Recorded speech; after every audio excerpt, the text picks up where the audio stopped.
आ जाओ sir, S A 600 का revision करते हैं। एसए 600 क्या है? Using the work of another auditor, एक प्रिंसिपल ऑडिटर एक अनदर ऑडिटर है। अब सर अदर ऑडिटर का क्या है सर, अपन वर्क यूज करेंगे, तो एसए 600 का नाम क्या हो गया sir, using the work of another auditor. कितना सिंपल है यार। प्रिंसिपल ऑडिटर सर, अगर देखो auditor with the responsible of reporting on the financial information of the entity. अब देखो एंटिटी है, उसके फाइनेंशियल इन्फॉर्मेशन पे रिपोर्ट करना है, मतलब फाइनेंशियल स्टेटमेंट पे, दैट इज फाइनेंशियल स्टेटमेंट पे उस पर रिपोर्ट करना है। तो उस फाइनेंशियल स्टेटमेंट में एक फाइनेंशियल इन्फॉर्मेशन इंक्लूड है, उस फाइनेंशियल स्टेटमेंट में एक एंटिटी मतलब जो एक कंपोनेंट है उसकी फाइनेंशियल इंफॉर्मेशन भी इंक्लूड है। Include the financial information of one या मोर देन वन कंपोनेंट।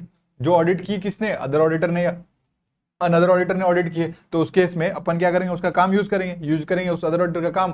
और वो यूज कौन करेगा सर? वो प्रिंसिपल ऑडिटर यूज करेगा। तो अप्लाई कौन सा स्टैंडर्ड होगा? एसए 600 अप्लाई होगा। कितना simple. Not reduce the responsibility. अगर कोई ऑडिटर डेलीगेट कर देता है काम, किसको सर? असिस्टेंट को, या फिर किसी का दूसरे का कहीं यूज करता है सर, यूज करता है उसका काम जो वर्क परफॉर्म किया अदर ऑडिटर ने, तो क्या और एक्सपर्ट्स का काम भी यूज कर सकता है क्या? हाँ सर, वो एक्सपर्ट का काम भी यूज कर सकता है। तो सर क्या अब उसकी रेस्पॉन्सिबिलिटी रिड्यूस हो गई? सर बोल्ड में लिखा है not reduce the responsibility, he will continue to be responsible. भैया एक्सप्रेस करना ओपिनियन, आपको फॉर्म और एक्सप्रेस करना ओपिनियन, ऑडिटर साहब आप ही रेस्पॉन्सिबल हो और कोई रेस्पॉन्सिबल नहीं है। भले आप किसी का भी काम यूज करो या फिर भले आप किसी को काम डेलीगेट करो। क्या वो रिलाई कर सकता है on the work perform by other? जो अदर ऑडिटर ने काम किया उस पे, या कोई अदर बंदा जो भी है, वो अगर उसके काम पे वो रिलाई कर सकता, क्या कर सकता, पर उसमें वो काम सही नहीं है कि गलत है, वो सब तुम जानो। एडिक्वेट स्किल, एडिक्वेट केयर, ये सब आप उस पर एक्सरसाइज करो। और उसके पास कोई रीजन नहीं होना चाहिए, and he is not aware, उसके पास कोई ऐसा रीजन नहीं होना, उसको पता नहीं होना चाहिए जिसको उसको लगे कि क्या, कि उसको ये रिलाई नहीं करना चाहिए। तो so he is not aware about any of the reason to believe that he should not have relied on the work of other auditor. Sir ये 600 किस पर एप्लीकेबल नहीं होगा? 299 जॉइंट ऑडिटर्स वाले पे अप्लाई होता है क्या? नहीं होगा सर, जॉइंट ऑडिटर्स पे 299 अप्लाई होगा। 600 क्यों अप्लाई होगा? प्री डिसीजर ऑडिटर जो पहले यहाँ ऑडिट करता था, अब गया प्रीवियस ऑडिटर, तो उस पे एसए 600। अरे भैया एसए 600 तभी अप्लाई होता है जब हम यूज कर रहे हैं वर्क ऑफ अदर ऑडिटर, वो अदर ऑडिटर ऑडिट कर रहा है कंपोनेंट का। सिंपल सा बात है। Factor before accepting his work as a principal auditor. Sir कौन से फैक्टर कंसीडर करेंगे before accepting work as a principal auditor? मैंने बोला था राम का नॉलेज। सर राम का नॉलेज अबाउट मटेरियलिटी, राम का नॉलेज अबाउट मटेरियलिटी, राम का knowledge about materiality. Sir Ram का नॉलेज अबाउट मेटेरियलिटी, तो अगर उसमें क्या करेंगे सर, उसमें फिर अपन राम का नॉलेज देखेंगे मेटेरियलिटी पे, उस पर एडिशनल प्रोसीजर्स लगाकर risk of material misstatement अपन देखेंगे। Sir risk of material miss किसका? In the financial information of the component का। सर राम का नॉलेज अबाउट मटेरियलिटी, फिर एडिशनल प्रोसीजर्स अप्लाई करके उसके बाद में अपन क्या करेंगे सर, उसके बाद में अपन क्या करेंगे सर, क्या करेंगे उसके बाद risk of material misstatement assess करेंगे। ये तो था अपना जैसे लिख के याद करने वाला सर। उसके बाद छोटा वाला मेमोरी टेक्निक एबीसीडी वाला, वो भी यही है सर, राम का नॉलेज। सर ये कैसे? राम मतलब आर मतलब risk of material misstatement in the financial information of the component audited by another auditor. मैं समझाऊंगा, टेंशन मतलब। ए से additional procedures as set out in this ऐसे। एम से materiality of the portion of the financial information in which principal auditor audit, और knowledge मतलब knowledge, principal auditor का knowledge किसके regarding? Business of the component के regarding. ये बस मैंने मेमोरी टेक्निक याद करने के लिए बताया। अब इसको एक एक को एक्सप्लेन भी कर देता हूं, इधर आओ। सर कौन से फैक्टर कंसीडर करेगा principal auditor before accepting his work as a principal auditor? तो भैया वो ये देखेगा कि ये एडिशनल प्रोसीजर्स जो इस स्टैंडर्ड में सेट आउट है वो उसको परफॉर्म करना है, तो ये फैक्टर्स भी कंसीडर करेगा ना। यहाँ पे अपन एडिशनल प्रोसीजर्स पढ़ाई, तो इनको कंसीडर करेगा ना before accepting his work as a principal auditor, इनको कंसीडर करेगा। Risk of material misstatement कहाँ पे sir? In the financial information of the component. वो कंपोनेंट में सर ऑडिट कर रहा है, तो उसके अंदर risk of material misstatement तो होगा। तो risk of material misstatement, material statement मतलब कुछ गलती है, कुछ इनकरेक्ट है, कुछ फॉल्स इन्फॉर्मेशन है फाइनेंशियल स्टेटमेंट में, तो अगर वो गलती है तो उसका रिस्क। तो रिस्क ऑफ मटेरियल स्टेटमेंट कहाँ पे? इन द फाइनेंशियल इंफॉर्मेशन किसका? कंपोनेंट का। जो ऑडिट किसने किया? अदर ऑडिटर ने किया यार। उसके बाद देखो पीए का डिग्री ऑफ नॉलेज, नॉलेज किसका? उसके धंधे का, कंपोनेंट के धंधे का, regarding the business of the component. और materiality of the portion of the financial information, भैया वो मटेरियलिटी लेवल देखेगा ऑफ द पोर्शन जो फाइनेंशियल इंफॉर्मेशन का वो ऑडिट कर रहा है। और वो कौन है सर? प्रिंसिपल ऑडिटर है मेरी जान। उसके बाद डिवीजन ऑफ रेस्पॉन्सिबिलिटी सुनो, principal auditor would not be responsible in respect of the work carried by other auditor. Other auditor ने कोई काम किया उसके लिए मैं क्यों जिम्मेदार? प्रिंसिपल ऑडिटर क्यों जिम्मेदार? Principal auditor would not be responsible in respect of the work carried out by other auditor except अगर ऐसा सर्कमस्टेंसेस मिला जिससे उसको सस्पिशन अराइज हुआ है। सर सस्पिशन मतलब डाउट अराइज हुआ है किस चीज के बारे में? On the reliability of the work perform by other auditor. Other auditor के काम पर हमको अगर डाउट हुआ है तो भैया आप भी रेस्पॉन्सिबल होंगे उस काम को देख लेना। वैसे आप रिस्पॉन्सिबल नहीं होते जो वर्क दूसरे ऑडिटर्स ने किया। लेकिन अगर आपको सर्कमस्टेंसेस ऐसे थे जिस पे आपको सर सस्पिशन अराइज हुआ, सस्पिशन किस चीज के बारे में अराइज हुआ, अबाउट द रिलायबिलिटी, जो वर्क ये है रिलायबल नहीं है जो परफॉर्म करके गया अदर ऑडिटर। सर अगर प्रिंसिपल ऑडिटर बेस करता है अपना ओपिनियन, जो अपना ओपिनियन है फाइनेंशियल इंफॉर्मेशन का, वो किस पे रिलाई करता है सर, स्टेटमेंट और रिपोर्ट्स ऑफ अदर ऑडिटर पे रिलाई करके अपना ओपिनियन उस पे बेस करता है। तो सर अपने वो रिपोर्ट में क्लियरली इंडिकेट कर देगा कि division of responsibility. Sir division of responsibility कैसे इंडिकेट करेगा, बाई इंडिकेटिंग कि इतना एक्सटेंड का फाइनेंशियल इंफॉर्मेशन कंपोनेंट्स का है जो अदर ऑडिटर ने ऑडिट किया है और जो हमारे फाइनेंशियल इंफॉर्मेशन ऑफ एंटिटी में इंक्लूडेड है। ये चीज हम अपने रिपोर्ट में डाल देंगे। सर अगर कोई principal auditor material discrepancies notice करता है तो वो अदर ऑडिटर के नॉलेज में लाए और वो सेम चीज अपने रिपोर्ट में इनकॉर्पोरेट करे।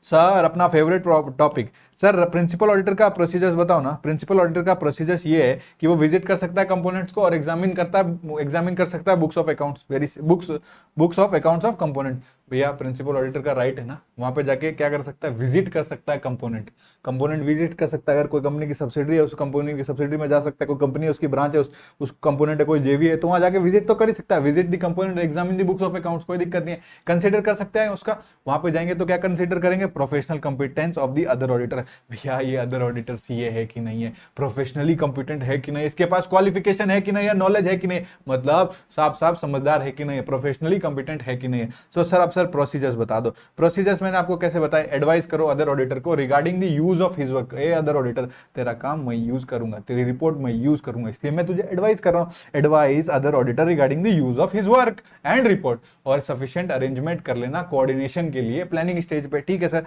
सर इन्फॉर्म कर दो अदर ऑडिटर को किस चीज के बारे में सर, उसको बोलेंगे बैठ बेटा, बैठेंगे, उसको बोलेंगे बैठ मतलब प्लीज सिट बोलेंगे उसको, प्लीज सिट। उसके बाद में अपन क्या करेंगे सर, उसको क्या करेंगे, उसको इन्फॉर्म करेंगे कि एरियाज रिक्वायरिंग स्पेशल कंसिडरेशन, उसको बता देंगे बैठा के। आई मतलब identification of inter component transaction का प्रोसीजर उसको बता देंगे। टी मतलब time table for the completion of audit बता देंगे। ये चीजें उसको इन्फॉर्म कर देंगे। ये पहला प्रोसीजर आपका खत्म। आइए दूसरा प्रोसीजर खत्म करते हैं भाइयों और बहनों। सर एडवाइस क्या करेंगे, एडवाइस कर देंगे सिग्निफिकेंट अकाउंटिंग। अकाउंटिंग के बाद क्या होता है सर, ऑडिटिंग होता है। तो सिग्निफिकेंट अकाउंटिंग, ऑडिटिंग के बाद क्या होता है सर, रिपोर्टिंग। तो एडवाइस करेंगे significant accounting, auditing and reporting requirement bye.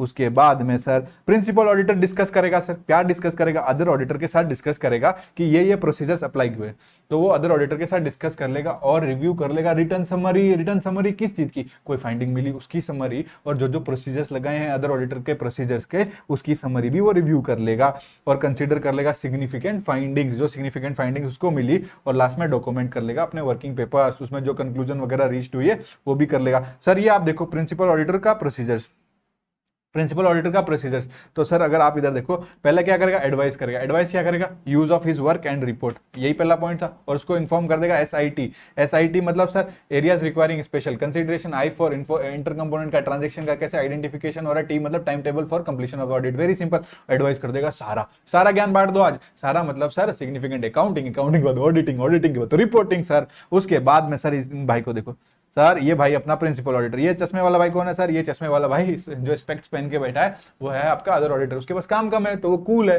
तो सर अब एक बात बताओ, ये लोग क्या करेंगे, डिस्कस सर क्या डिस्कस करेंगे, जो प्रोसीजर्स अदर ऑडिटर अप्लाई किया, रिव्यू करेंगे रिटर्न समरी। रिव्यू क्या करेंगे, return summary of the procedures, और जो सिग्निफिकेंट फाइंडिंग्स है उसका रिव्यू कर लेंगे। उसके बाद में सर इसकी आंखें बाहर निकल गई। सर एक फोटो बनाना अपने हाथ से, अपने कॉपी में, अपने नोटबुक में, और उसकी आंखें बनाना रेड, और रेड के बाद उसकी आंखें ले आना बाहर।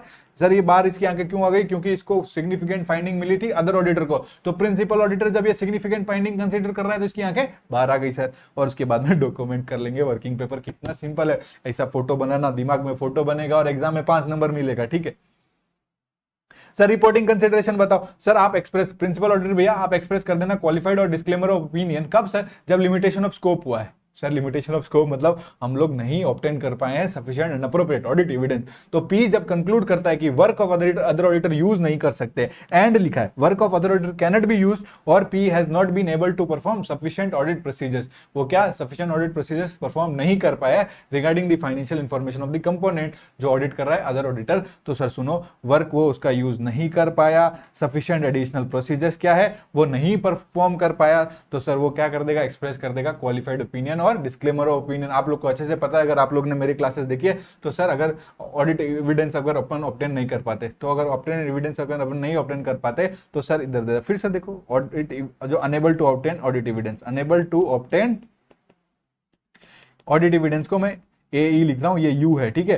तो सर क्या कौन सा ओपिनियन एक्सप्रेस कर सकते हैं अपन, क्वालिफाइड और डिस्क्लेमर। कैसे, अगर आप ऑडिट एविडेंस ऑब्टेन नहीं कर पाते और वो अगर मटेरियल है, परवेसिव नहीं है, तो क्वालिफाइड ओपिनियन, मटेरियल भी है, परवेसिव है, तो सर कौन सा ओपिनियन देंगे, डिस्क्लेमर ऑफ ओपिनियन देंगे। मेरी जान कितना सिंपल है सर। अगर ऑडिटर इशू जो अपना बच्चा ऐसा कंपोनेंट ऑडिट पे जो ऑडिट कर रहा था ना नन्ना मुन्ना, उसने मॉडिफाइड रिपोर्ट इशू की है, भैया बहुत तेज हो गया ये बच्चा, इसने मॉडिफाइड रिपोर्ट इशू किया, मतलब क्वालिफाइड ओपिनियन दिया, एडवर्स ओपिनियन दिया, डिस्क्लेमर ऑफ ओपिनियन दिया है, तो क्या होगा, PA should consider whether the subject of modification is of such nature and significance that it requires the modification of the principal audit report। अब principal auditor भैया उसको consider करो जो उसने मॉडिफाई दिया है, क्या वो सब्जेक्ट ऑफ मॉडिफिकेशन ऐसा है, उसका नेचर और सिग्निफिकेंस देख के आपको ऐसा लग रहा है कि हमें हमारी प्रिंसिपल ऑडिट रिपोर्ट भी क्या मॉडिफाई करनी पड़ेगी, तो कंसीडर ही तो करने बोला है, तो प्लीज कंसीडर। कौन करेगा, प्रिंसिपल ऑडिटर कंसीडर करेगा। आजा मेरी जान।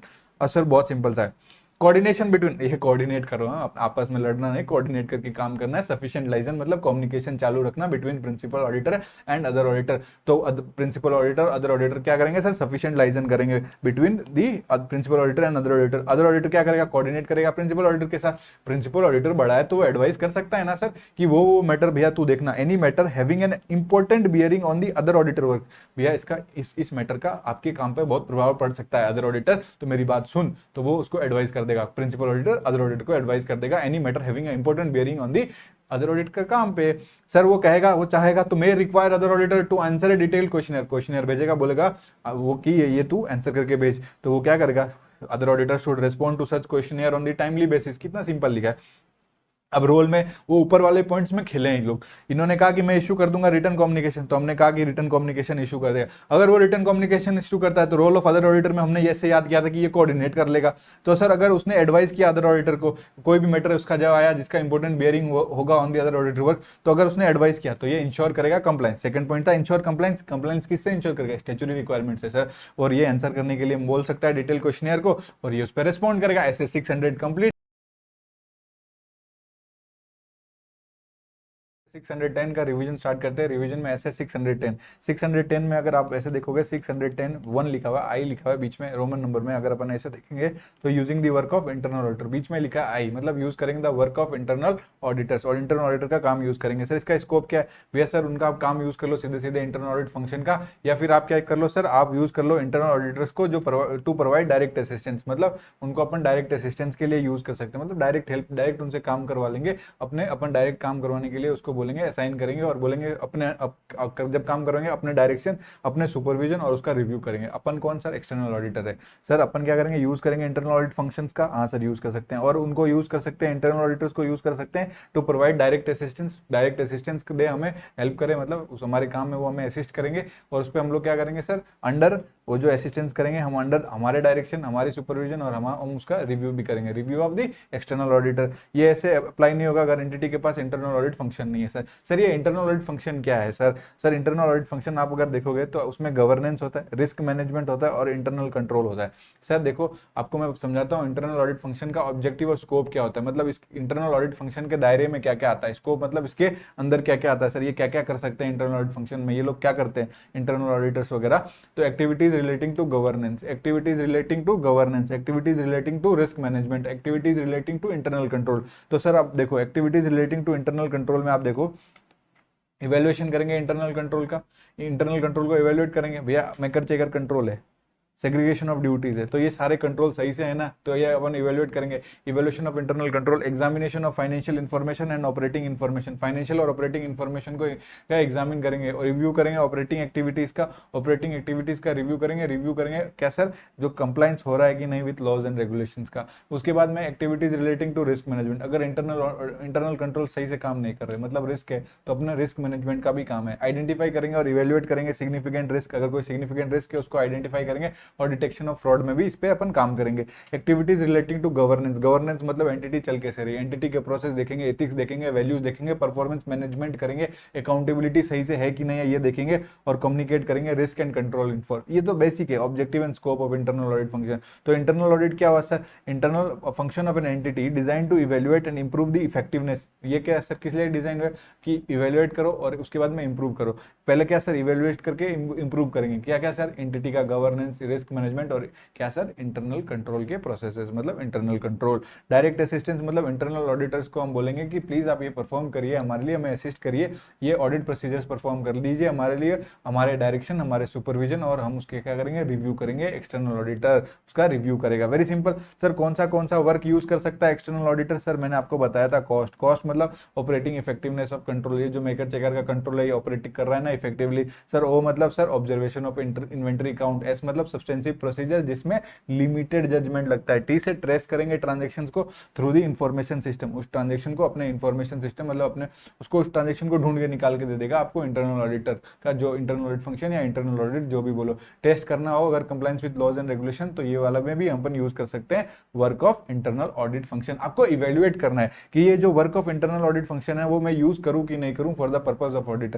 अगर आपको ये डिटरमाइन करना है कि ये whether work of internal audit function can be used for the purpose of audit, तो आपको ये इवेल्युएट करना पड़ेगा। सर क्या इवेल्युएट करना पड़ेगा वो आप लिखना। मेरे गंदे सी ड्राइंग देखो सर, एक गंदी सी ऑर्गेनाइजेशन बनाई मैंने सर, देखा ये ऐसी ऑर्गेनाइजेशन बनाई, ऑर्गेनाइजेशन के अंदर मैंने ऐसा बोल्ड लेटर में लिखा ऑर्गेनाइजेशन, ठीक है, और उसके बाद में दो उसके ऐसे एरो बनाए, उसमें मतलब ऑर्गेनाइजेशन का स्टेटस और ऑर्गेनाइजेशन के रिलेवेंट पॉलिसीज एंड प्रोसीजर्स। वो क्या करते हैं सर, वो सपोर्ट करते हैं जो ऑर्गेनाइजेशन की स्टेटस है, जो पॉलिसीज एंड प्रोसीजर्स है, वो एरो देके सपोर्ट दिया हुआ है। यहाँ पे देखो सपोर्ट क्या दिया हुआ है कि वो सपोर्ट करते हैं। ऑब्जेक्टिविटी मतलब ये इंटरनल ऑडिटर है, वो ओ बना दो बहुत बड़ा, उसके अंदर ये इंटरनल ऑडिटर का मुंह बना दो, ये खुश है सर, ये इंटरनल ऑडिटर की ऑब्जेक्टिविटी को सपोर्ट करता है। जो ऑर्गेनाइजेशन का स्टेटस है, पॉलिसीज एंड प्रोसीजर्स है, वो अगर सपोर्ट करता है ऑब्जेक्टिविटी ऑफ इंटरनल ऑडिटर को, तो आप ये वाला डिसीजन मतलब आपको डिसाइड करना है कि मैं ये जो वर्क है ना इंटरनल ऑडिट फंक्शन का वो यूज करूं कि नहीं करूं। तो आपको ये तीन चीज इवैल्यूएट करनी पड़ेगी। Extend to which the organisation status और पॉलिसीज एंड प्रोसीजर सपोर्ट करते हैं ऑब्जेक्टिविटी ऑफ इंटरनल ऑडिटर को। सर ये ऑब्जेक्टिविटी का मतलब क्या, बायसनेस नहीं होनी चाहिए, फेवरेटिज्म नहीं कर रहा है वो, मतलब सबके लिए इक्वल है, समझ गए। एल मतलब एलओसी मतलब लेवल ऑफ कॉम्पिटेंस, और एसएनडी मतलब systematic and discipline approach follow करता है इंक्लूडिंग क्वालिटी कंट्रोल। सर आप इधर आके वापस पढ़ा भी देता हूं सर, आपको लगेगा कि मैं अपने से बता रहा हूं। Extend to which internal audit function organisation support the क्या, organisation status and relevant policies and procedure support the objectivity of internal audit और level of competence of internal audit function. क्या इंटरनल ऑडिट फंक्शन अप्लाई करता है systematic and discipline approach including quality control. Sir use नहीं करेंगे sir, external auditor shall not use the work of internal audit function if, कब, ये organisation का जो status है पॉलिसीज एंड प्रोसीजर से सपोर्ट नहीं करता है, क्या सर, एडिक्वेटली सपोर्ट नहीं करता ऑब्जेक्टिविटी ऑफ इंटरनल ऑडिट, और लेक करता है sufficient competence, does not apply systematic and discipline approach. जो ऊपर लिखा ना उसका उल्टा लिख दिया कि does not adequately support, lack sufficient competence, और does not apply systematic and discipline approach including QC quality control. Chapter 1 में पढ़ के आए ना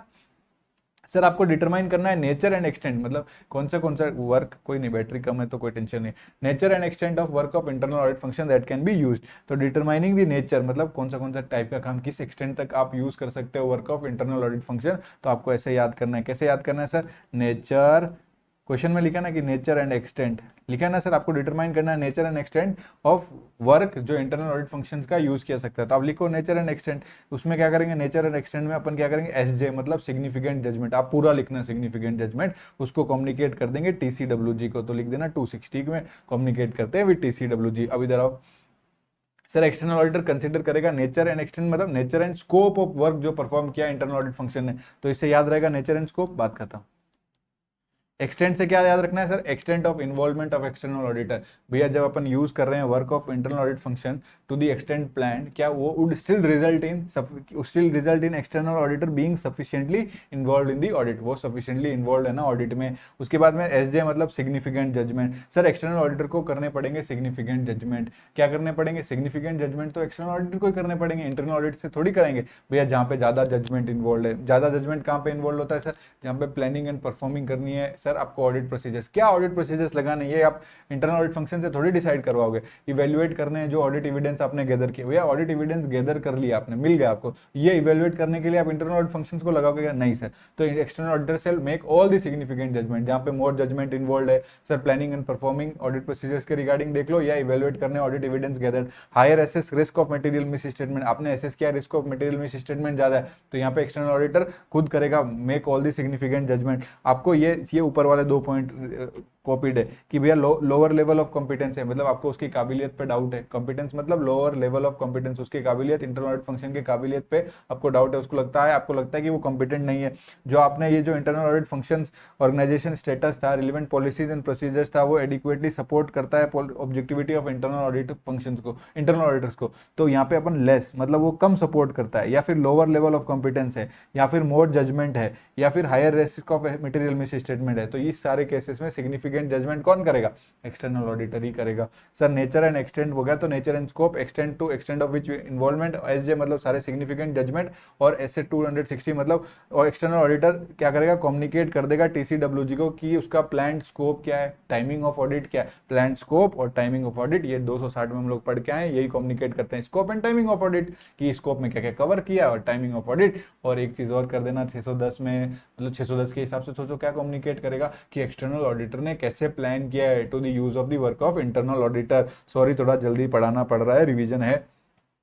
using the work of internal audit function, आपको यूज करना है इंटरनल ऑडिट वर्क किसका? इंटरनल ऑडिट फंक्शन का। तो क्या करोगे? पहले आप जाके डिस्कशन करो सर, डिस्कशन करोगे सर, इधर आओ इधर आओ सर, आपको डिस्कशन करना है और कोऑर्डिनेट करना है। डिस्कशन किस चीज का? Discussion regarding the use of his work and coordinate with the internal audit function. उसके बाद में उसकी रिपोर्ट रीड करना, यहीं से पढ़ लो। देखो पहले डिस्कस करेंगे, कोऑर्डिनेट करेंगे, फिर बीच में मैंने रिपोर्ट बनाई, रिपोर्ट को आप पहले डिस्कस कर लिया, कोऑर्डिनेट कर लिया, उसकी रिपोर्ट पढ़ ली, फिर आप परफॉर्म कर लेना sufficient appropriate sufficient audit procedures. क्या है? सफिशिएंट अप्रोप्रिएट ऑडिट प्रोसीजर्स आप परफॉर्म कर लेना to determine the adequacy of internal audit function.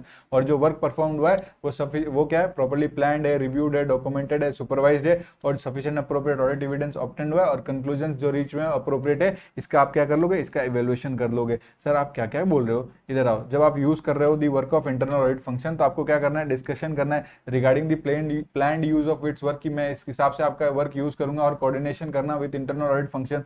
आप एक्सटर्नल ऑडिटर क्या करेगा? रीड करेगा reports of internal audit function relating to the work of the function that the external auditor plan to use, जो plan कर रहा है उस work से रिलेटेड वो रिपोर्ट्स वो रीड करेगा। एक्सटर्नल ऑडिटर क्या करेगा? सफिशिएंट ऑडिट प्रोसीजर्स परफॉर्म करेगा to determine the adequacy of internal audit function, और इवेल्युएट करेगा कि जो ये वर्क परफॉर्म्ड हुआ है वो properly plan, perform, supervise, reviewed and documented है ना, sufficient appropriate audit evidence obtain हुआ है, और जो कंक्लूजन रीच्ड है वो अप्रोप्रिएट है। भैया नेचर एंड एक्सटेंट की कितना नेचर कितना एक्सटेंट तक एक्सटर्नल ऑडिटर प्रोसीजर्स, मतलब नेचर एंड एक्सटेंट मतलब कितना उसका अपन nature and extent of work अपन यूज करेंगे, ये किस पे डिपेंड होता है? ये किस पे रिस्पॉन्सिव?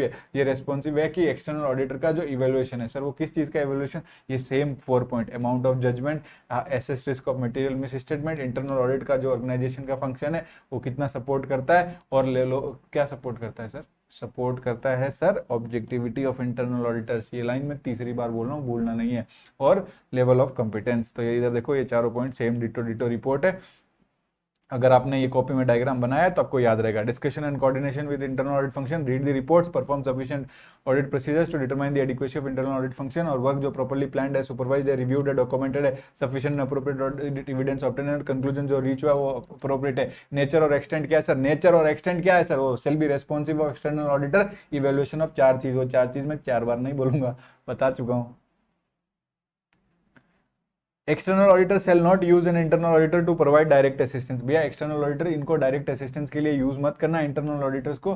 सर कब नहीं करना? जब आपको लगता है कि significant threat to the objectivity है, भैया आपको लगता है इसके ऑब्जेक्टिविटी कॉम्प्रोमाइज हुई है, इसके थ्रेट है, तो आप नहीं करना। और लैक करता है सफिशिएंट कॉम्पिटेंस, काबिलियत नहीं है। सर सिग्निफिकेंट जजमेंट क्या है? सिग्निफिकेंट जजमेंट मैंने बोला था, आप इतना याद रखना, कंटीजेंट लायबिलिटी। एक डब्बा बना गोल गोल, उसके अंदर लिखो कंटीजेंट लायबिलिटी। कंटीजेंट लायबिलिटी अगर इसका आपको प्रोविजन बनाना है, मतलब अकाउंटिंग एस्टिमेट्स कर रहे हो आप, तो ये अगर एक कंटीजेंट लायबिलिटी लाइबिलिटी है, ये कंटिजेंट लाइबिलिटी आप पे ऊपर कोई केस चल रहा है, अगर ये मैच्योर हो गई तो आपके गोइंग कंसर्न खतरे में, तो आपको एसेस करना पड़ेगा ना, इस जो कंटिजेंट लाइबिलिटी है उसका risk of material miss statement आप एसेस करोगे। वो एसेस करने के लिए आपको कुछ टेस्ट परफॉर्म करना पड़ेंगे, तो चेक करो सफिशिएंसी ऑफ टेस्ट परफॉर्म हुए हैं, और उसके बाद में इस कंटिजेंट लाइबिलिटी को एडिक्वेटली डिस्क्लोज करो। सर आपने किधर से भी कुछ नहीं बोला ना, आप एसेस करो इसका risk of material miss statement, और उसके बाद में आप गोइंग कंसर्न चेक करो, और एक कंटिजेंट लाइबिलिटी अकाउंटिंग एस्टिमेट है, इसके ऊपर सफिशिएंसी ऑफ टेस्ट परफॉर्म करो और एडिक्वेसी ऑफ डिस्क्लोजर कर दो। अगर ये आपने अपने कॉपी में लिखा होगा तो देखो, assess risk of material misstatement, evaluating sufficiency of test perform, evaluating the appropriateness of management use of going concern assumption, evaluating the significant accounting estimates,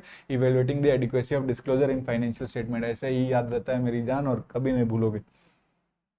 तो सर आओ नीचे, आपको सर डिटरमाइन करना है nature and extent of work that can be assign to internal auditors for providing direct assistance. वह कितना nature मतलब किस टाइप का, कितना एक्सटेंट तक हम वर्क जो है वो असाइन कर सकते हैं इंटरनल ऑडिटर्स को जो प्रोवाइड करेंगे हमें डायरेक्ट असिस्टेंस। तो उसमें एक्सटर्नल ऑडिटर कंसीडर करेगा, क्या कंसीडर करेगा, amount of judgment, assessed risk of material misstatement, evaluation and existence of significance of threats to the objectivity and level of competence। चारों पॉइंट सेम है, इधर भी पढ़े थे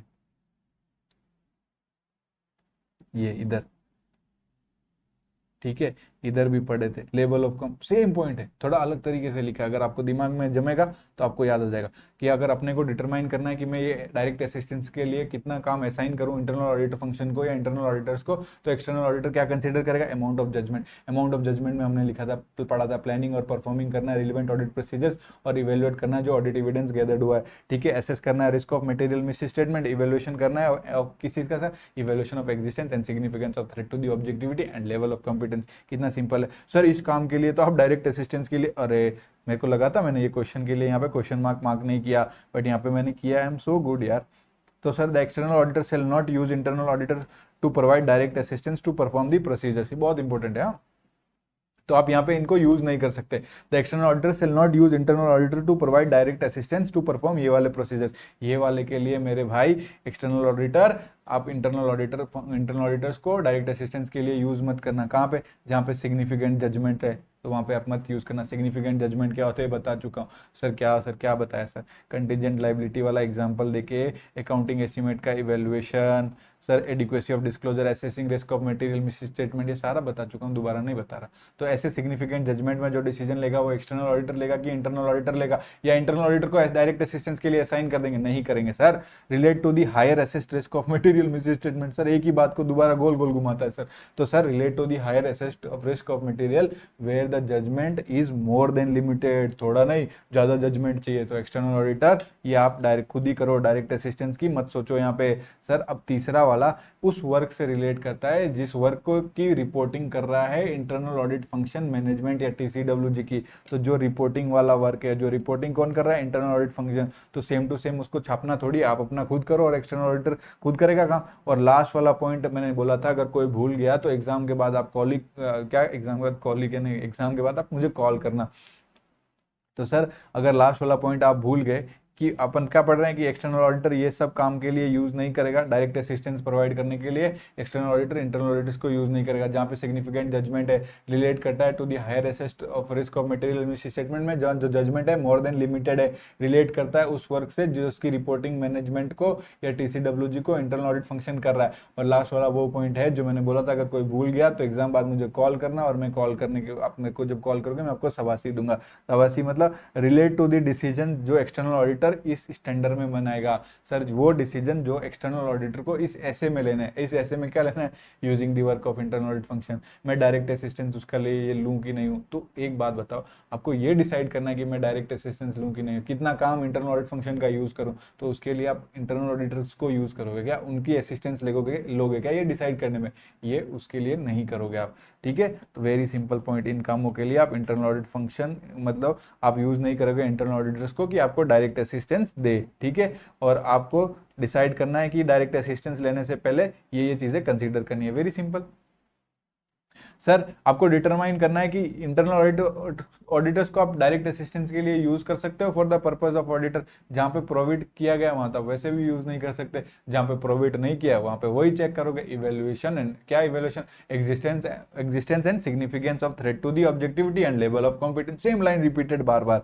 और जब इवेल्युएशन करोगे उसमें क्या है, आप इवेल्युएशन करोगे किस चीज का, existence and significance of threat to the objectivity including inquiry of internal auditor. Inquiry में क्या करोगे सर, वो रिलेशनशिप, वो देखो मैंने यहाँ गोले कर दिए तो टेंशन मत लो, मुझे दिख रहा है सब, मेरे दिमाग में है।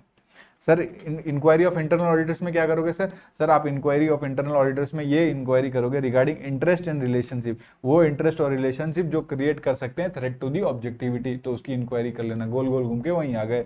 सर आपको अगर इवेल्युएट करना है कि ये भैया हमारी ऑब्जेक्टिविटी ऑडिटर्स की इंटरनल ऑडिटर की ऑब्जेक्टिविटी कंप्रोमाइज हुई है, तो कौन से फैक्टर कंसिडर करोगे, क्या कोई सिग्निफिकेंट फाइनेंशियल इंटरेस्ट है उसका, क्या कोई एसोसिएशन है उसका डिवीजन या डिपार्टमेंट के साथ, क्या उसका फैमिली और पर्सनल रिलेशनशिप है किसी इंडिविजुअल के साथ जो ऑर्गेनाइजेशन में काम कर रहा है, या फिर ई से मतलब extend to which internal audit function organization status policies and procedure support the objectivity of internal auditor.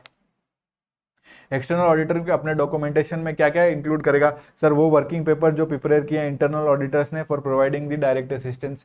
Sir working papers जो किसने प्रिपेयर किया, इंटरनल ऑडिटर्स ने, जो इंटरनल ऑडिटर आपको डायरेक्ट असिस्टेंस दे रहा था।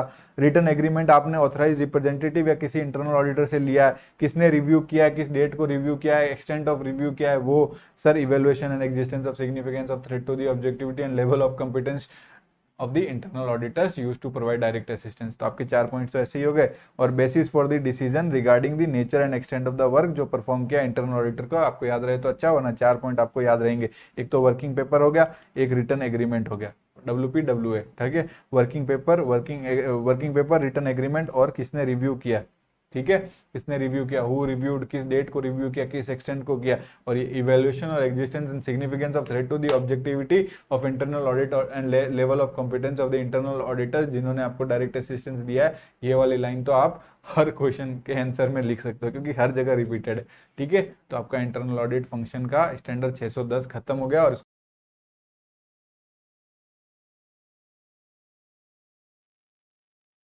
तो स्टार्ट करते हैं रिवीजन एसए 620 का। Sir SA 620 using the work of an auditor expert. सुनो सर, मैंने आपको 600 बताया, 610 बताया सर, और उसके बाद में आपको मैंने 620 बताया। सर 600 में मैंने आपको क्या बोला था, using the work of another auditor, ऐसे याद रखना, अनदर ऑडिटर, उसका काम अपन यूज करेंगे। 610 में सर बीच में आई है, ये आई है सर, तो 610 में using the work of internal auditor. और 620 में सर हर दूसरा आदमी अपने आप को एक्सपर्ट बोलता है, तो using the work of an auditor expert.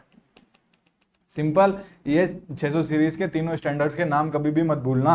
Sir 620 में आपने एक वर्ड बोला ऑडिटर एक्सपर्ट, हमने मैनेजमेंट एक्सपर्ट भी सुना है, आपने तो ऑडिटर और मैनेजमेंट भी तो सुना होगा सर। तो ऑडिटर का काम क्या है, to obtain sufficient and appropriate audit evidence. Management का काम क्या है सर, कि प्रिपेयर करो भैया फाइनेंशियल स्टेटमेंट। इसमें आपको असिस्टेंस चाहिए भैया, इसमें आपको असिस्टेंस चाहिए, किसमें, इन प्रिपेयरिंग फाइनेंशियल स्टेटमेंट या फिर obtaining sufficient and appropriate audit evidence. तो आप किसके पास जाओगे, ऑडिटर एक्सपर्ट के पास जाएगा, मतलब एक एक्सपर्ट के पास जाएगा जिसको बोलेंगे ऑडिटर का एक्सपर्ट, ऑडिटर्स एक्सपर्ट। और उसके बाद में सर क्या है, ये 620 में आता है, कोई दिक्कत नहीं। मैनेजमेंट क्या करता है काम, उसकी रिस्पॉन्सिबिलिटी क्या है, प्रिपेयर करना फाइनेंशियल स्टेटमेंट। तो अगर उसको कोई एक्सपर्ट की जरूरत पड़ेगी तो मैनेजमेंट एक्सपर्ट, ठीक है, वेरी सिंपल, जो असिस्ट करेगा management in the preparation of financial statement. अब सर 620 किससे डील करता है, सर 600 डील करता है ऑडिटर की रेस्पॉन्सिबिलिटी, जब वो क्या कर रहा है, यूज ऑफ वर्क, किसका वर्क यूज कर रहा है सर, जो एक्सपर्टीज है उस फील्ड में, अदर देन अकाउंटिंग और ऑडिटिंग, मतलब अकाउंटिंग और ऑडिटिंग को छोड़ के वो उसको हेल्प चाहिए दूसरे। अकाउंटिंग में तो यार वो सीए इंटरनल ऑडिटर है, ये मतलब वो है क्या है, इंटरनल ऑडिटर क्या, वो खुद एक्सटर्नल ऑडिटर है, तो अपना काम वो सारा जानता है, अकाउंटिंग के बारे में जान रहा है, ऑडिटिंग के बारे में जान रहा है। तो उसको क्या करना है सर, उसको यूज करना है वर्क किसका, एक्सपर्ट का वर्क यूज करना है। कौन से मैटर पे, अदर देन अकाउंटिंग और ऑडिटिंग मैटर्स पर। जब ये वर्क वो क्या करेगा सर, वो वर्क उसको असिस्ट करेगा इन ऑडिटर उसको ऑब्टेन करना है जब सफिशिएंट अप्रोप्रिएट ऑडिट एविडेंस, तो वो उसको असिस्ट करेगा। Very simple. Auditor expert sir internal भी हो सकता है क्या,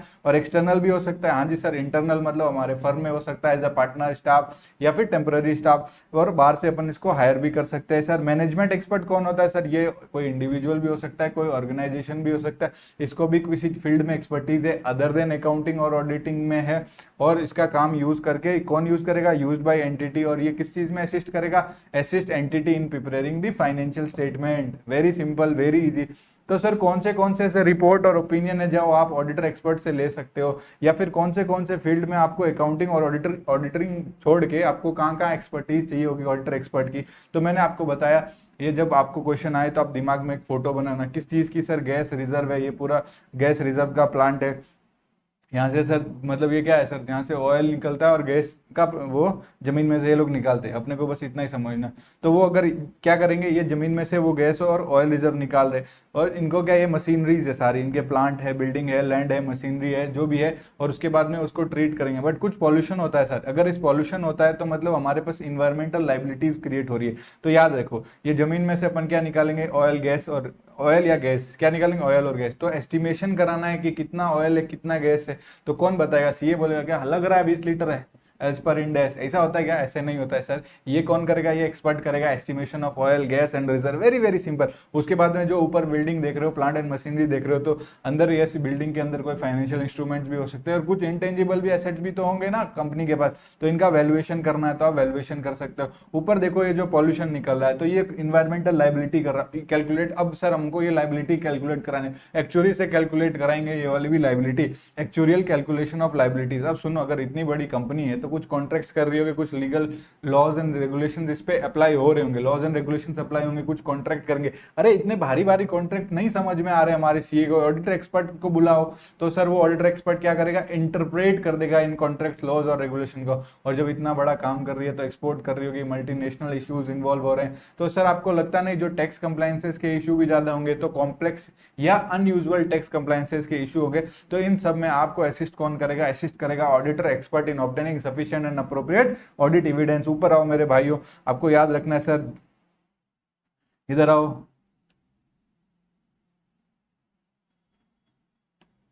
जमीन के नीचे क्या था sir? Oil gas and reserve. ऊपर क्या था sir? Sir complex financial instrument, land and building, plant and machinery, intangible assets का वैल्यूएशन। ऊपर जो पॉल्यूशन क्रिएट हुआ वो लाइबिलिटी हम पर लगेगी, तो हम एक्चुअल कैलकुलेशन ऑफ लाइबिलिटी करेंगे। कुछ कॉन्ट्रैक्ट लॉज एंड रेगुलेशन का इंटरप्रिटेशन करेंगे, एनालिसिस ऑफ कॉम्प्लेक्स या अनयूजुअल टैक्स कंप्लायंस के इश्यूज करेंगे।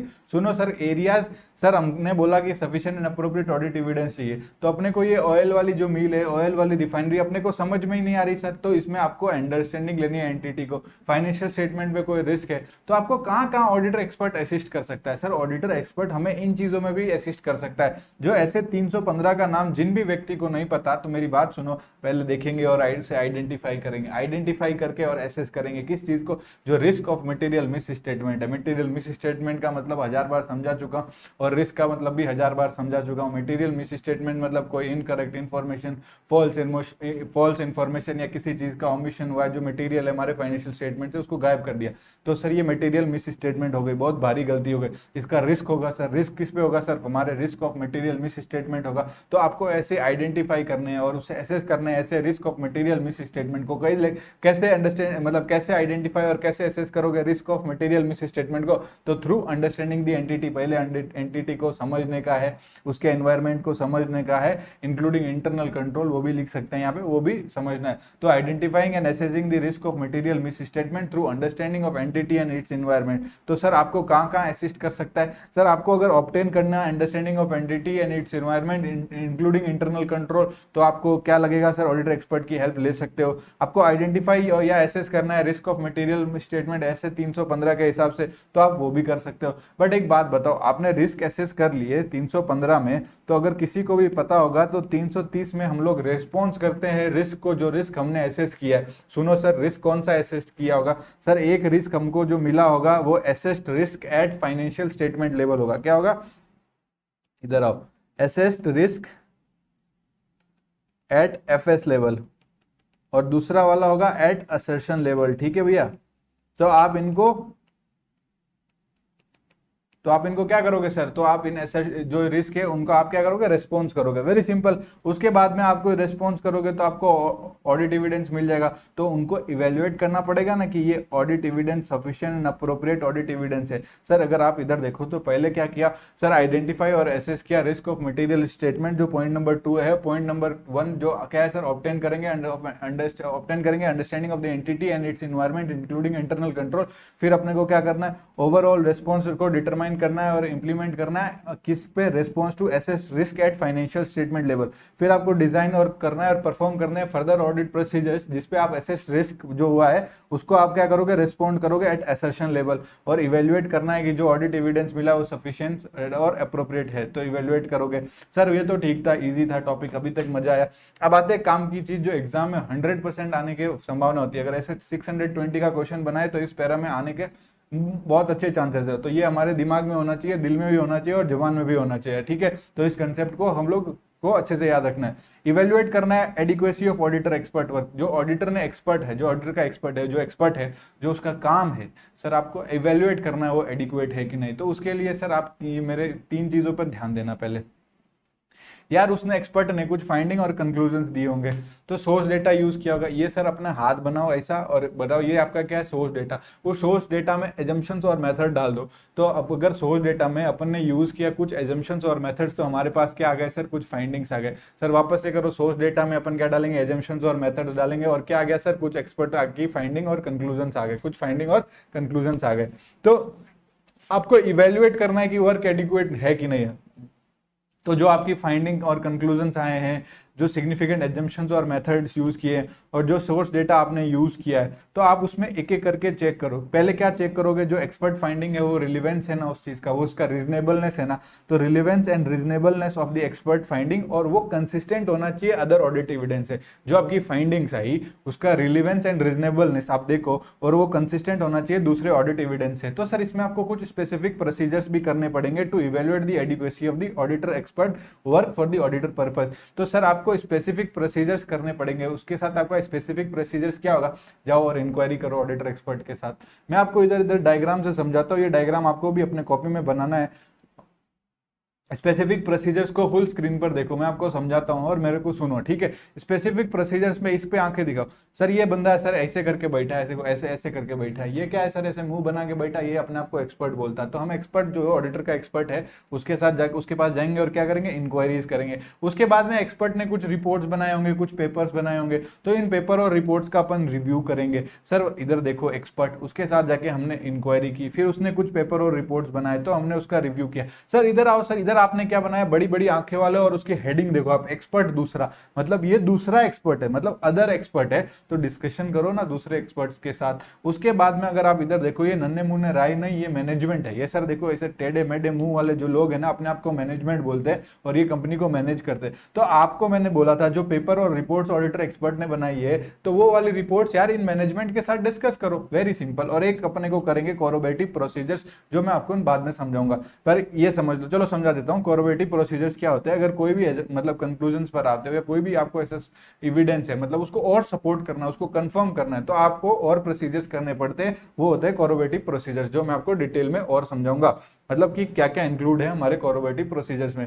बट आप इधर आओ, अगर आप इधर देखोगे स्पेसिफिक प्रोसीजर्स में, तो आपको क्या करना सर, इंक्वायरी करनी है ऑडिटर के एक्सपर्ट के, जो ऑडिटर एक्सपर्ट है उसकी इंक्वायरी करेंगे, रिव्यू करेंगे किसका सर, जो उसने काम किया। रिव्यू करने के बाद सर डिस्कस करेंगे दूसरे एक्सपर्ट के साथ, और ये डिस्कस करेंगे जो ऑडिटर एक्सपर्ट ने रिपोर्ट बनाई है वो मैनेजमेंट के साथ। दो कितने 3-4 मैनेजमेंट के लोग जो मैं बनाए थे, अच्छी सी ड्राइंग करता हूं मैं। और कोरोबेटिव प्रोसीजर्स में सर हम लोग को कुछ प्रोसेस करने पड़ेंगे टू कंफर्म, जो चीजें आपने बोली है वो कंफर्म, और उसको और सपोर्ट करने के लिए हम लोग को कोरोबेटिव प्रोसीजर्स करने पड़ते हैं। मेरे साथ बोलो सर, ऑब्जर्व करेंगे, एग्जामिन करेंगे, ऑब्जर्व एग्जामिन, ऑब्जर्व एग्जामिन, फिर कंफर्म करेंगे और परफॉर्म करेंगे, ऑब्जर्व एग्जामिन कंफर्म। तो पहले साथ में तीनों को साथ में बोलो, observe examine confirm, observe examine confirm, perform reperform, perform reperform. Sir फिर से बोल रहा हूं सर, ऐसा है ना, दिख नहीं रहा है मेरे को स्क्रीन पे, आप लोग बोल नहीं रहे हो, पाप लगेगा। ऑब्जर्व सर, ऑब्जर्व करेंगे, फिर एग्जामिन करेंगे। ऑब्जर्व पहले तो सुनो, पहले जाकर ऑब्जर्व किया, फिर ऐसे निकालेंगे, ऐसा ऐसा एग्जामिन करेंगे, और फिर बाद में कंफर्म करेंगे, थर्ड पार्टीज के पास जाएंगे और वो वाली बात कंफर्म करेंगे जो ये बोल रहा था, सच बोल रहा था या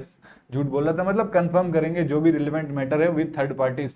परफॉर्म क्या करेंगे सर, एनालिटिकल प्रोसीजर्स परफॉर्म करेंगे, और रीपरफॉर्म क्या करेंगे, जो कैलकुलेशंस है वो कैलकुलेशंस को रीपरफॉर्म करेंगे। बहुत सिंपल सी बात है सर। इधर आओ, ऑब्जर्व करो ऑडिटर एक्सपर्ट का काम, एग्जामिन करो पब्लिश डेटा, कंफर्म करो relevant matter with third parties, perform करो एनालिटिकल प्रोसीजर्स और रीपरफॉर्म करो calculation. Very simple, very easy sir. उसके बाद में अपना ये कोऑपरेटिव प्रोसीजर्स कंप्लीट हुआ। तो सर ऑब्जर्व क्या करना है, ऑडिटर एक्सपर्ट का काम। सर एग्जामिन क्या करना है, अगर कुछ उसने पब्लिश डेटा किया है तो वो एग्जामिन करेंगे। कंफर्म करेंगे मैटर, क्या करेंगे, मैटर कंफर्म करेंगे जो रिलेवेंट थर्ड पार्टीज है उसके साथ। उसके बाद में आपको डिटेल्ड एनालिटिकल प्रोसीजर्स करने हैं और देखना है कि वो मटेरियलिटी एस्पेक्ट्स कंसीडर किया गया। तो मतलब आप इतना लिखोगे कि डिटेल एनालिटिकल प्रोसीजर्स किए तो भी चलेगा, और रीपरफॉर्म करना है कैलकुलेशन। तो आपको एग्जैक्ट का एग्जैक्ट ऐसा का ऐसा याद हो गया। अगर आए तो 5 मार्क्स मिलेंगे, तो मुझे थैंक यू बोलना, ठीक है। उसके बाद में अगर एक्सपर्ट वर्क है ना सर, तो आपने उसमें ये सोर्स डेटा था, उसमें क्या लगाया था, क्या लगाया था सर, एजम्पशंस और मेथड। तो इसमें भी चेक करो वो क्या रिलेवेंस है, रीजनेबलनेस है। सर आपने क्या पढ़ा, आपने इधर, मैंने बोला कि इधर आओ, इधर आओ,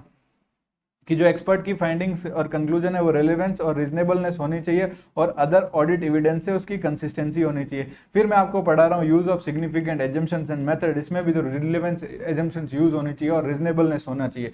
तो सर एक बात बताओ, तो जब आप यूज कर रहे हो सिग्निफिकेंट एजम्पशंस और मेथड्स का, तो आपको कौन से फैक्टर रिलेवेंट है। सर देखो इधर, तो पहले तो ये वाली बात आपको समझ में आ गई कि भैया if that expert work involve क्या सिग्निफिकेंट एजम्पशंस और मेथड, तो रिलेवेंस एंड रीजनेबलनेस होना चाहिए उन एजम्पशंस और उन मेथड्स का। फिर आपको देखना है कौन से फैक्टर है रिलेवेंट टू दी ऑडिटर, जब इवेल्युएट करेगा कि ये एजम्पशंस और मेथड्स है, तो factor relevant to auditor evaluation of those assumptions and method, तो whether they are generally accepted, मतलब वो जनरली एक्सेप्टेड एजम्पशंस और मेथड है ना। और क्या सर, जनरली एक्सेप्टेड क्या है सर, वो ऑडिटर एक्सपर्ट फील्ड के साथ मतलब अगर आप वो ऑयल रिजर्व वाला करने जा रहे हो, कुछ उसमें एस्टिमेशंस कर रहे हो, मतलब कुछ भी आप ऑडिटर एक्सपर्ट उसमें चेक कर रहा है, तो वो सारा एक्सेप्टेड होना चाहिए। जो एजम्पशंस और जो मेथड्स यूज करने जा रहे हो वो एक्सेप्टेड होना चाहिए with in the auditor expert field, और कंसिस्टेंट होना चाहिए एप्लीकेबल एफआरएफ के हिसाब से। सर जो भी फाइनेंशियल रिपोर्टिंग फ्रेमवर्क, जो भी इंड एस अप्लाई होता है, उनसे कंसिस्टेंट होना चाहिए। ऐसा नहीं कि अलग से कुछ भी बताए, और वो कंसिस्टेंट होना चाहिए जो मैनेजमेंट ने लगा रखे हैं। और अगर कंसिस्टेंट नहीं है, जो मैनेजमेंट ने वो मतलब जो एजम्पशंस और मेथड यूज किए उससे कंसिस्टेंट नहीं है, तो भैया रीजंस क्या है, उसका इफेक्ट क्या है डिफरेंसेस का, ठीक है, reason for the differences and effects of the differences. तो मैंने बोला जो सर आप एजम्पशंस है, जो भी मेथड्स है, तो उसमें क्या होना चाहिए सर, वो जनरली एक्सेप्टेड होना चाहिए। जो ऑडिटर एक्सपर्ट के फील्ड का काम है उससे एक्सेप्टेड होना चाहिए, मतलब उस चीज की मान्यता होनी चाहिए, वो समाज में उसको लोग बिलीव कर रहे हैं, मतलब उसको एजम्पशंस को यूज कर रहे हैं उस पर्टिकुलर इंडस्ट्री में। सिंपल सी बात है। अब अगर दूसरी बात देखोगे तो मैंने बोला कंसिस्टेंट होना चाहिए।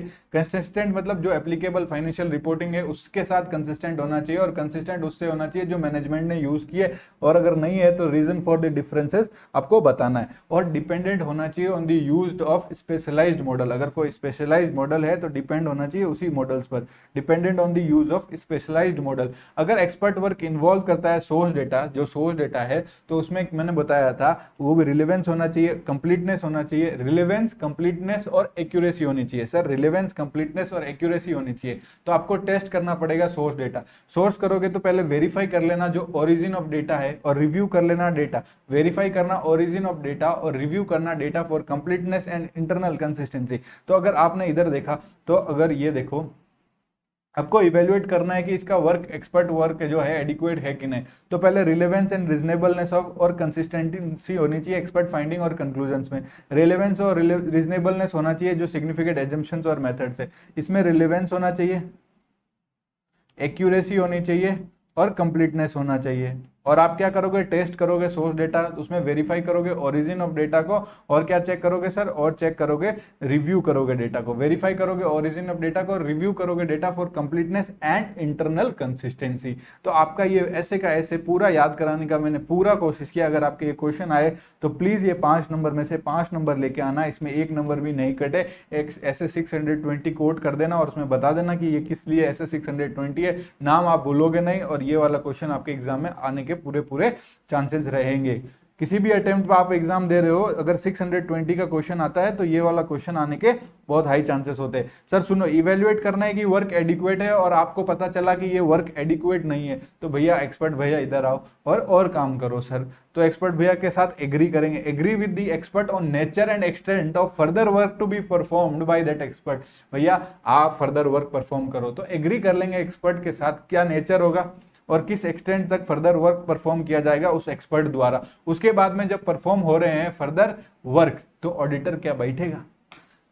क्यों मुस्कुरा रहे हो? कैमरा में देखो मेरी जान। क्या सर वो अगर क्या करेगा, वो एग्री करेगा एक्सपर्ट के साथ, सर एग्री करेगा एक्सपर्ट के साथ और उसको बोलेगा एक्सपर्ट भैया ये नेचर और इस एक्सटेंट तक फर्दर वर्क परफॉर्म करो, क्योंकि आपने जो अभी तक वर्क परफॉर्म किया वो मेरे लिए, मेरे काम के लिए एडिक्वेट नहीं था। तो भैया उसने फर्दर वर्क परफॉर्म कर दिया, तो आप भी अब ऑडिटर्स भैया आप भी परफॉर्म करो फर्दर ऑडिट प्रोसीजर्स जो अप्रोप्रिएट है। सर आपको ये ऑडिटर एक्सपर्ट का जो काम था वो एडिक्वेट नहीं है आपके लिए, और ये मैटर रिजॉल्व नहीं हो पा रहा है, can not resolve the matter through additional audit procedure से भी, तो आप मॉडिफाइड ओपिनियन एक्सप्रेस कर देना जो 705 में करते। और अगर 705 नहीं आता है तो मेरा यूट्यूब पे क्लास नंबर 1 जो डेमो लेक्चर है वो 705 पे ही है, वेरी सिंपल।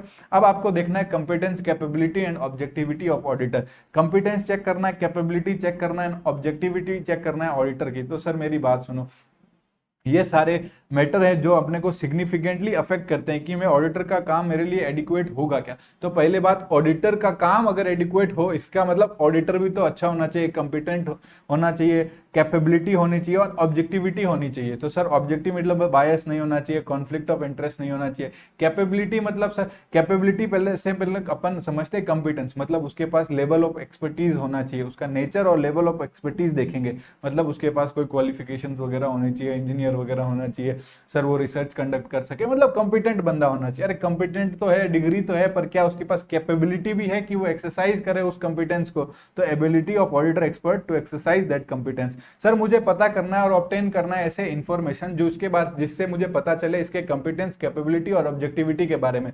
तो सर कहाँ कौन से सोर्सेज से मैं ये पता कर सकता हूँ? सर सोर्सेज बताओ। आपका उसके साथ पर्सनल एक्सपीरियंस भी हो सकता है, आप डिस्कस कर सकते हो उसके साथ, सर दूसरों के साथ डिस्कस कर सकते हो, knowledge of the expert qualification या फिर मेंबरशिप है कोई प्रोफेशनल बॉडी का, या फिर उसने कोई पब्लिश किए हैं पेपर या कोई बुक रिटर्न की है। तो ये सोर्सेस से आप एक्सपर्ट के कंपिटेंस, कैपेबिलिटी और ऑब्जेक्टिविटी के बारे में पता कर सकते हो। बहुत बहुत धन्यवाद, आपका ये एक पेज 18 मिनट के अंदर समाप्त हुआ। Agreement with auditor expert. अब भैया सुनो जाओ, अब मेरी बात बताओ, एक तो बात मेरी सुन लो, ऑडिटर के साथ एग्रीमेंट कर लेना इन राइटिंग पे, इन मैटर्स पे। सर कौन से मैटर पे? पहला मैटर बहुत सिंपल है, nature, scope and objectivity of the objective. Sorry भैया, इसका नेचर क्या होगा, कौन सी चीजें इंक्लूड होगी, पूरा स्कोप डिस्कस कर लो, मतलब क्या कवरेज रहेगा और सारे ऑब्जेक्टिव एम क्या है इस एक्सपर्ट वर्क का। तो नेचर, स्कोप और ऑब्जेक्टिविटी ऑफ एक्सपर्ट वर्क पर आप एग्रीमेंट कर लो। रिस्पेक्टिव रोल्स एंड रेस्पॉन्सिबिलिटीज कृपया करके डिसाइड कर ले। एंटी ऑफ द कम्युनिकेशन, कौन सा कम्युनिकेशन, जो कम्युनिकेशन आप करोगे उसके साथ। तो nature, timing, extent of the communication between the auditor and that expert. और अगर कोई कॉन्फिडेंशियलिटी रिक्वायरमेंट, अगर वो आपका डेटा बेच दिया तो आप उसके साथ कॉन्फिडेंशियलिटी वाला क्लॉज भी डाल देना, मतलब एग्रीमेंट कर लेना उस पर। तो very simple, nature, scope and objective, roles and responsibility और एंटी ऑफ द कम्युनिकेशन जो रिक्वायर्ड है और कॉन्फिडेंशियलिटी रिक्वायरमेंट। तो प्लीज आप इसको ऐसे ही याद करना, कोई memory technique, nature, scope, objective, confidentiality वाला तो डालेंगे, कम्युनिकेशन करेंगे, इसलिए नेचर, टाइमिंग और एक्सटेंट, और अपनी अपनी जिम्मेदारियां मतलब रेस्पेक्टिव रोल्स एंड रेस्पॉन्सिबिलिटी। मजा आ रहा है? सर एक बात बताओ, आपको डिटेल एग्रीमेंट करना पड़ेगा। कब डिटेल एग्रीमेंट करना पड़ेगा? कौन से ऐसे फैक्टर सजेस्ट करते हैं कि भैया भैया इधर कि आप डिटेल एग्रीमेंट कर लो एक्सपर्ट के साथ, वरना फंस जाओगे, वरना किसी दिन मुसीबत आ जाएगी। तो इसमें 5 पॉइंट आपको याद कराता हूं, और 5 पॉइंट अगर एग्जाम में आए तो वैसे के वैसे ही लिखना है सर ऐसे ये मेमोरी टेक्निक है। अगर मोर डिटेल एग्रीमेंट आपको कब करना है सर? लिखना एमएनसी, और उसमें लिखना एमएनसी में जो रोल्स एंड रिस्पॉन्सिबिलिटीज होती है वो नॉर्मली एक्सपेक्टेड से डिफरेंट होती है। सर एमएनसी में जो रोल्स एंड रिस्पॉन्सिबिलिटी होती है, जो नॉर्मली होती है उससे एक्सपेक्टेड होता है डिफरेंट होगा, और एक्सेस मिल जाता है एमएनसी में हमें सेंसिटिव इंफॉर्मेशन का। तो एमएससी में रोल्स एंड रिस्पॉन्सिबिलिटी जो सर एक्सपेक्टेड से अलग होती है क्योंकि उसमें हमें एक्सेस मिलता है सेंसिटिव इंफॉर्मेशन का। Sir roles and responsibility, access to sensitive information, M से सर, एन से सर और सी से क्या है वो हम ऊपर पढ़ेंगे और अपन को पूरा याद हो जाएगा। सर अपना पहला पॉइंट था कि अपने को एक्सेस मिल जाएगा सेंसिटिव और कॉन्फिडेंशियल इंफॉर्मेशन का, भैया रिटर्न एग्रीमेंट कर लो आंख बंद करके। सर उसके बाद में मैंने आपको बताया था respective roles and responsibility of auditor and auditor expected auditor expert. Sir वापस से सुनो, जो रोल्स और रेस्पॉन्सिबिलिटी है रेस्पेक्टिव, तो respective roles or responsibility of auditor and auditor expert are different from those normally expected। जो normally expected है उससे different होनी चाहिए।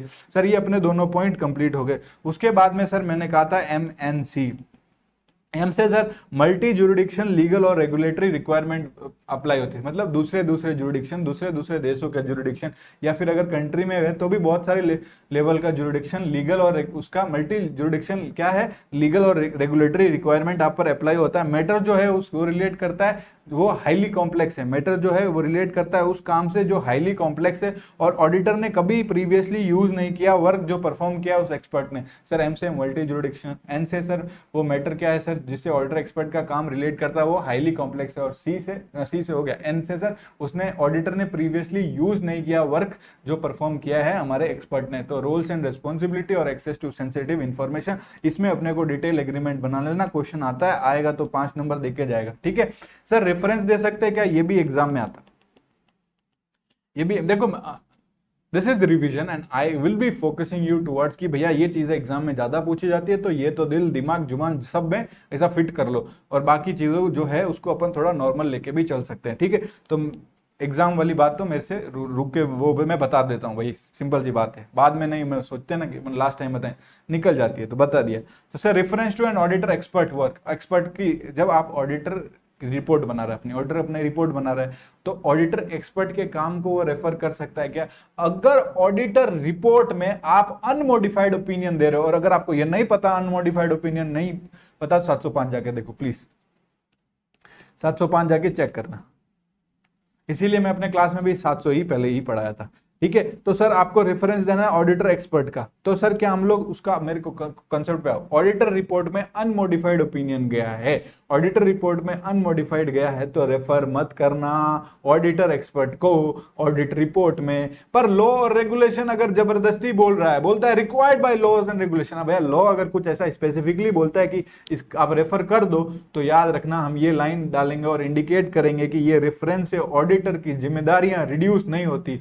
कौन सी जिम्मेदारी sir, auditor responsibility for audit opinion.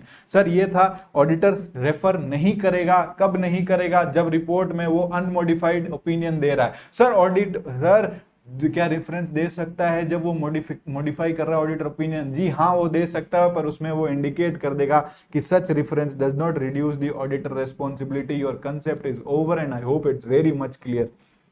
Sir उसके बाद में देखो क्या मैनेजमेंट ने यूज किया है मैनेजमेंट एक्सपर्ट, और अगर मैनेजमेंट ने यूज किया है मैनेजमेंट एक्सपर्ट तो ऑडिटर को डिसाइड करना है कि मैं ऑडिटर एक्सपर्ट का यूज करूं कि नहीं करूं, तो ये डिसीजन इन फैक्टर से इन्फ्लुएंस हो सकता है। सर मैनेजमेंट एक्सपर्ट ने यूज किया है मैनेजमेंट एक्सपर्ट यूज किया, फिर से सुनो, मैनेजमेंट ने यूज किया है मैनेजमेंट एक्सपर्ट, ऑडिटर चाहता है यूज करना ऑडिटर एक्सपर्ट, तो whether to use an auditor expert, ये नीचे दिए गए फैक्टर से वो डिसीजन इन्फ्लुएंस हो सकता है। वो नीचे दिए गए फैक्टर्स आपके स्क्रीन पर है, बट आप नीचे आओ, सर क्या वो जो मैनेजमेंट एक्सपर्ट है वो एंटिटी ने एम्प्लॉय कर रखा है उसको, और एम्प्लॉय किया तो उसके काम पर कितना कंट्रोल है, और कंट्रोल है तो सर कितना एक्सटेंड कंट्रोल है, और सर अगर हमें यूज करना है तो उसका पहले कंपिटेंस और कैपेबिलिटी देखेंगे, और ये देखेंगे मतलब हमें भी ऑडिटर एक्सपर्ट यूज करना है क्या, तो उसके पहले आप ये देख लो मैनेजमेंट एक्सपर्ट का भी कंपिटेंस और सर क्या कैपेबिलिटी देख लेना, और क्या वो सब्जेक्ट टू किसी टेक्निकल परफॉर्मेंस स्टैंडर्ड से एक सब्जेक्ट है, मतलब उसको फॉलो करना पड़ता है, कंप्लाई करना पड़ता है किसी टेक्निकल परफॉर्मेंस स्टैंडर्ड, वो प्रोफेशनल बार बार आ जाता है सर, टेक्निकल परफॉर्मेंस स्टैंडर्ड।